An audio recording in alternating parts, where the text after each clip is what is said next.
This is episode 193 of That Shakespeare Life. Bring our podcast into your classroom with access to our video streaming library, printable worksheets, lesson plans, and activities that work like science labs for Shakespeare history. Unlock all these benefits when you become a member here at That Shakespeare Life, where you can cook, play, and create your way through the life of William Shakespeare. Sign up today at cassidycash.com/member and stay tuned after the episode for even more details. Hi, I'm Vaughn Scribner, Associate Professor of History and recent author of the book Mer People, A Human History with Reaction Books. Another great method for studying the life of William Shakespeare includes listening to this. It's That Shakespeare Life with my friend, Cassidy Cash.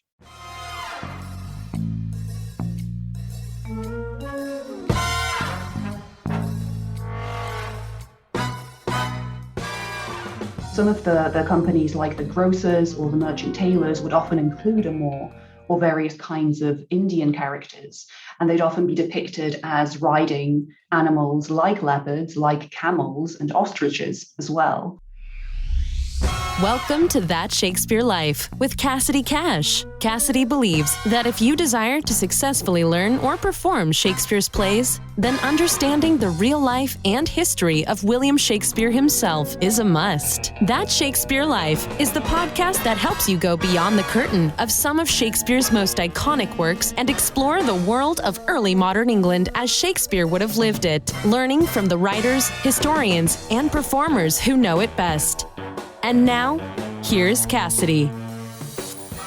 When London established a new mayor every October, there was a pageant put on to celebrate the appointment and introduce the new mayor to the city. It was known as the Lord Mayor's Show. This event was an extravagant affair featuring a huge parade that followed an established route throughout the city. In one of the earliest accounts we have of the Lord Mayor's Show from 1585, records indicate that part of the parade that year was a pageant known as the King of Moor's Pageant. This pageant is described by our guest this week, Maria Shmygol, as a Moor pageant that was performed by an actor in blackface and other pageant devices and dark-skinned personages, variously described as Moors or Black Indians, along with other terms. Maria writes that this pageant and this presentation of Black Moors would come again in close to 10 other mayoral inaugurations across the early to mid-17th century, including 3 within Shakespeare's lifetime and 1 in 1616, the very last year of Shakespeare's life, where eyewitness accounts are available to describe what they saw at this particular Lord Mayor's Show. Maria Shmygol joins us today to explain the King of Moor's pageant from 1616, including what we know about the actors, blackface makeup, and whether there was a distinction culturally between African, Indian, and Arabic, or if Moor was a more general term. Since the images of the King of Moor's pageant also include drawings of a giant leopard, Maria will share with us the purpose and place of that specific animal in the pageant as well. Maria Shmygol is an editor on the Oxford University Press Complete Works of John Marston edition. She will soon begin a research fellowship at the National University of Ireland, Galway, with a project on non-European geographies and early modern drama. She's a project member and regular blog contributor at Medieval and Early Modern Orients, which is an international research network that examines early English interactions with the Safavid, Mughal, and Ottoman empires. Find links to Maria's work along with her articles in Medieval and Early Modern Orients in the show notes for today's episode. Hello, Maria. Welcome to the show. Hi, Cassidy. Thanks for having me. Was it standard for the Lord Mayor's Show to feature celebrations of other characters or other countries in this pageant? Yeah, well, we certainly find lots of emblematic pageant devices and characters that represent people and properties, mostly commodities from different countries like India, Africa, and even the Americas as well in the period. So I'm not sure if it's a celebration of the countries themselves as much as it is a celebration of kind of English trade with those countries. Because obviously in the early 17th century, England was making more and more overseas trade connections, especially in places like India. And so we find lots of exotic animals and people representing those kind of aspirations. And obviously not all of the liveries companies were invested in foreign trade in that way, but it's very common to find, the odd representation of an Indian character or a Moor in these sorts of pageants. And some of them actually recurred year in, year out. You would find very similar tropes being used and very similar sorts of action being staged in the Lord Mayor's shows. What part of the world is Shakespeare referring to when he uses the term Moor? Traditionally, we assume Othello is African because he's described as black-skinned, but could Moor also be talking about Spain, Turkey, and the Ottoman Empire? Is it possible Othello is not African, but could have been written to be Turkish or Spanish or some other non-white skin tone? That's a tricky question because the word Moor is really difficult to pin down in a lot of instances. It's difficult to pin down to an exact geographical location in writing in the period in many cases. And the reason for that is because, issues of ethnicity, of religion, of geography, of migration complicate the meaning of that word.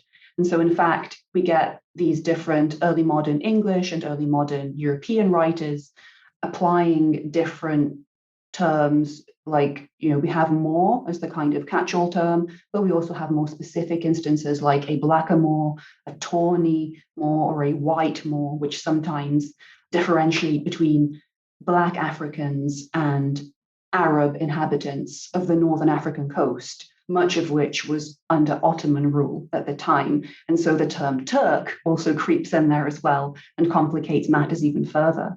And there's also an inconsistency in how the term Moor is used.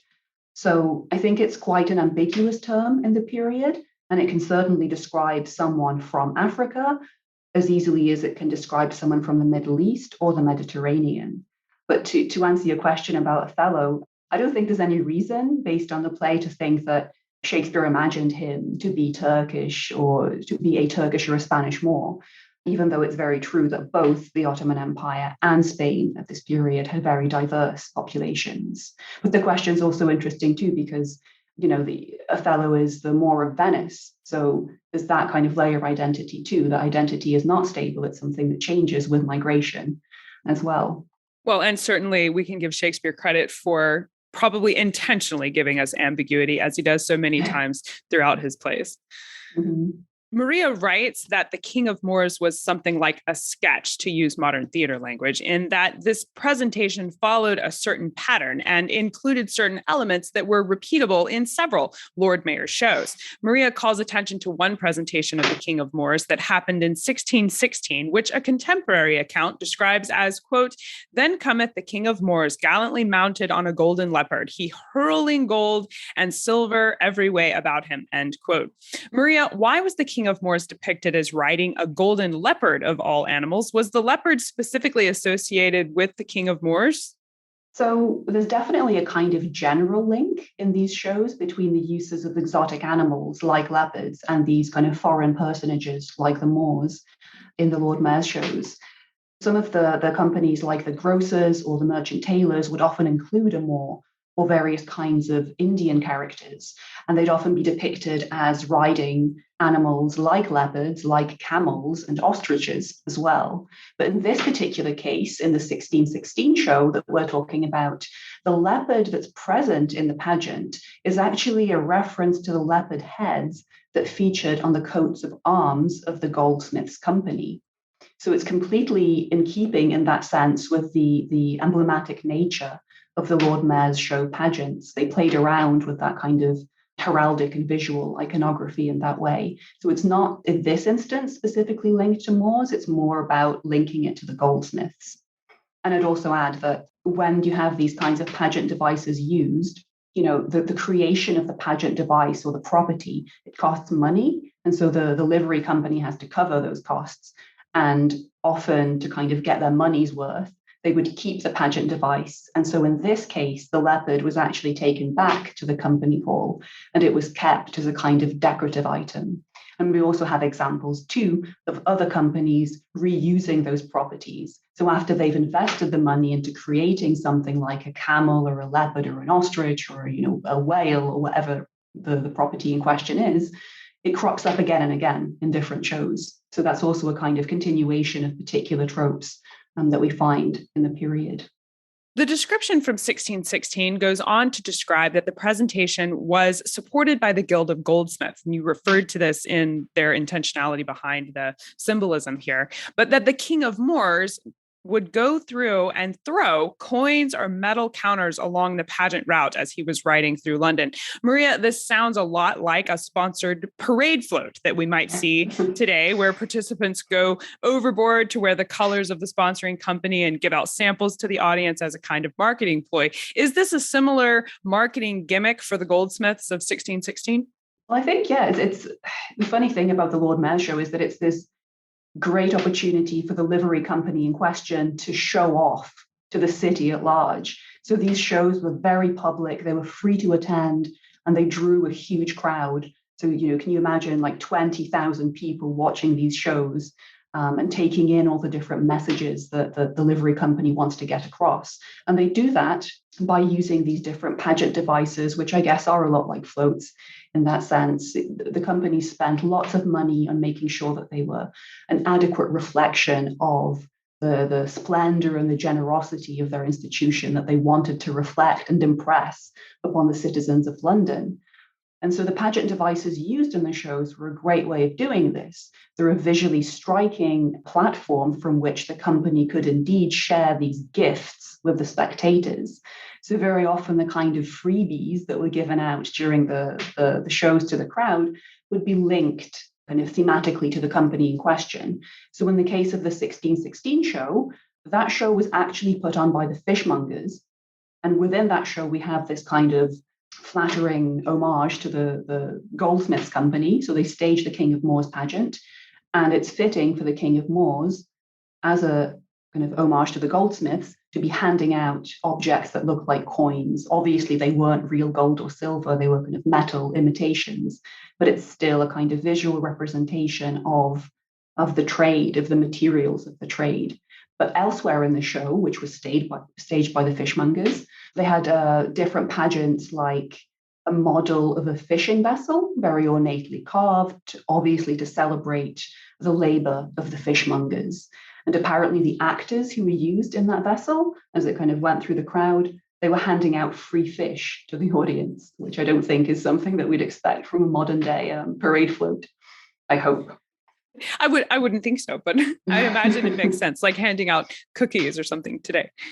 As this pageant was designed to introduce the new Lord Mayor, what's the connection to the Lord Mayor appointed in 1616? He was a man named John Lehman, and the presentation of gold, exploration, and the bringing back of treasures from foreign lands. Is this all part of his platform, I guess, for his new administration? Mm-hmm.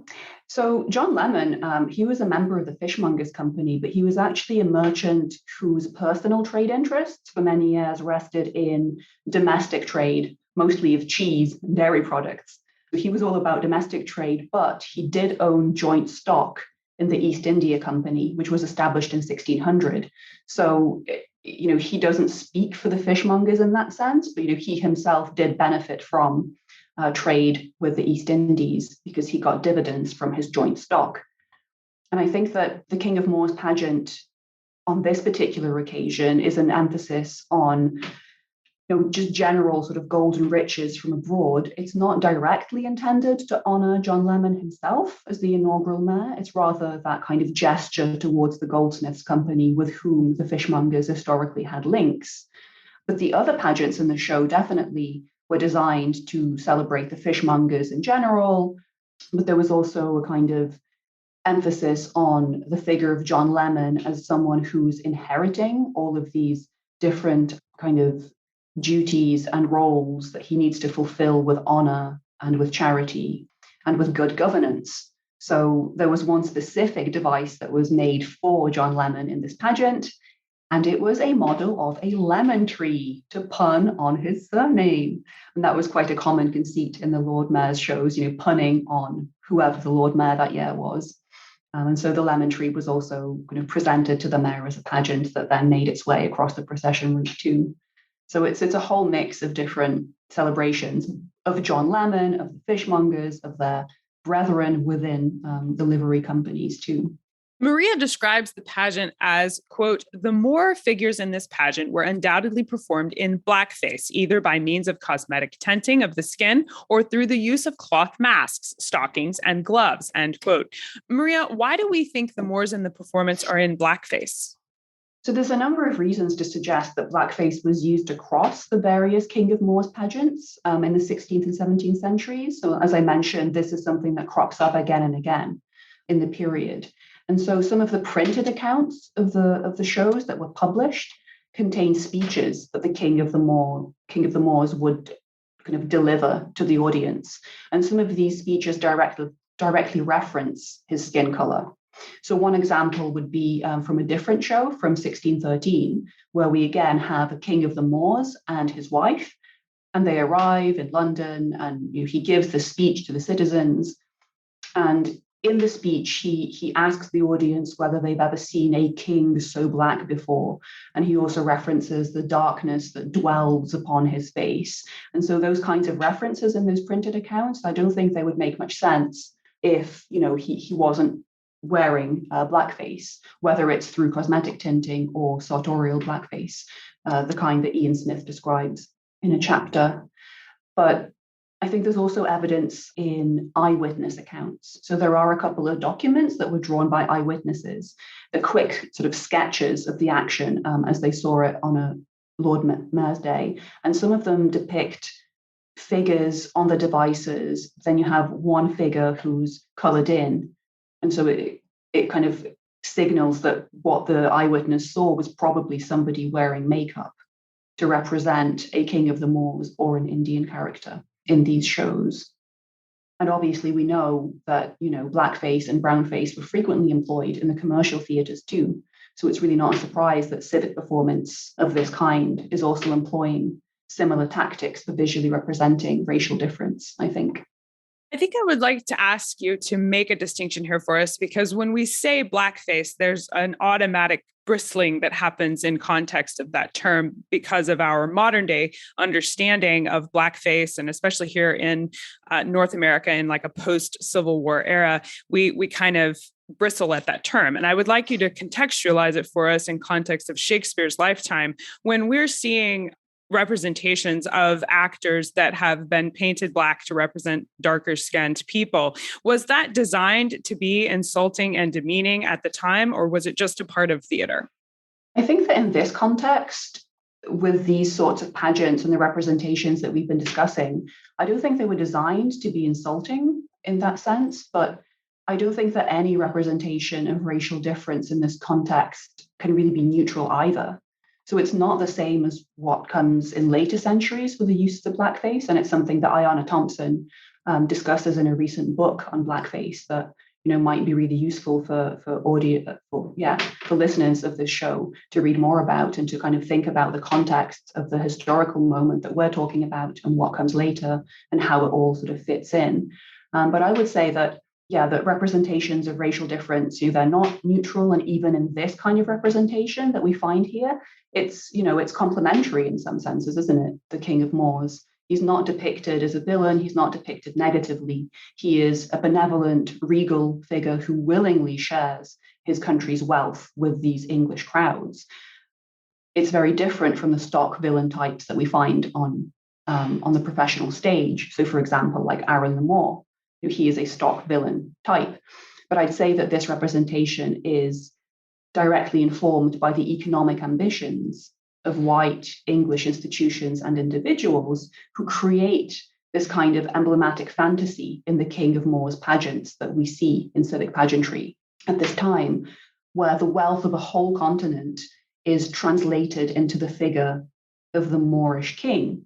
And so the figuration is complementary to English economic ambition more than anything else, I think. And that's a bit problematic because it stems from the kind of imperialist aspirations that are on the rise in the period. So I think it's so different, but no less complicated. Yeah. And I think there's been so much scholarship on all of these different issues that, maybe listeners would be interested in reading about further. I absolutely think we'd be interested in reading more. Now, you mentioned a couple of resources, but what are some of your resources you can recommend for us to check out? Yeah, so there's a handful of things that I'd like to mention. So on civic pageantry, I think the best book that anyone can possibly read would be Tracy Hill's book on Pageantry and Power, A Cultural History of the Early Modern Lord Mayor's Show, which is fantastic. It gives an amazing account of the history of the different shows, of all the different people who were involved. And Tracy bases that book on many years of outstanding archival research. So that would be the best place to learn about Lord Mayor's shows. I'd also recommend Amrita Sen and Caitlin Finlayson's edited collection on civic performance, pageantry, and entertainments, which also contains lots of great essays on different aspects of civic drama. There's also a great chapter in Anthony Bartolemi's book on blackface maligned race that deals specifically with the representation of Black people in these kinds of pageants. And we kind of mentioned the difficulties around the term Moor earlier in our conversation. And I'd like to recommend anyone who's interested in the complexity of these terms to consult a resource called Tide Keywords. It's available as both a printed book and as an open access online resource prepared by the Travel, Transculturality and Identity in England project. And it's a collection of mini essays that kind of unravel the complexity of terms like Moor, Indian, and Turk in the period. So it's really useful. Those are excellent. We will follow up with Maria to get links to these books and place them in the show notes for today's episode, particularly the open access book there that you can check out and make sure to read that. Thank you, Maria, for these recommendations. We'll make sure to include those in the show notes for today. Now, we ask everyone this next question here at That Shakespeare Life, and that's, what's the one book you would take with you on a deserted island? My friends in England tell me I'm supposed to allow you the complete works of Shakespeare and a copy of the Bible. So your choice would be in addition to those. I was having a think about this, and I don't know, if I'm going to be stuck on a desert island, I'm going to have a lot of time on my hands, right? So I was thinking, do I take something that I just kind of enjoy reading, that I want to reread, or would I want to take something new? And then I thought, if I have all that time on my hands, would I benefit from maybe sitting down and reading a good old detailed encyclopedia to learn lots and lots of new stuff? Well, you'd certainly have the space to do that, yes. Yeah, but could it be like a multi-volume encyclopedia? Does that still count as one book, or is Absolutely, I think so. Yes, it's your deserted island, so we'll let you take a multi-volume. My place of learning. Yeah. You'll be well set up for sure. So, what's next for you? What are you working on now that you're excited about? Well, right now I'm working on a few textual editing projects, like the old spelling component of the complete works of John Marston for OUP. And I'm also trying to finish up work on a Malone Society edition of a manuscript play that I've been editing. But in a few months, I'll be starting a new research fellowship where I'll be working on a project that focuses on non-European geography and English drama, which I'm really excited about because it means I get to read lots of new plays, think about lots of new text, and I'll, of course, be sharing my progress on my new research through my regular blogs on the Medieval and Early Modern Orient website.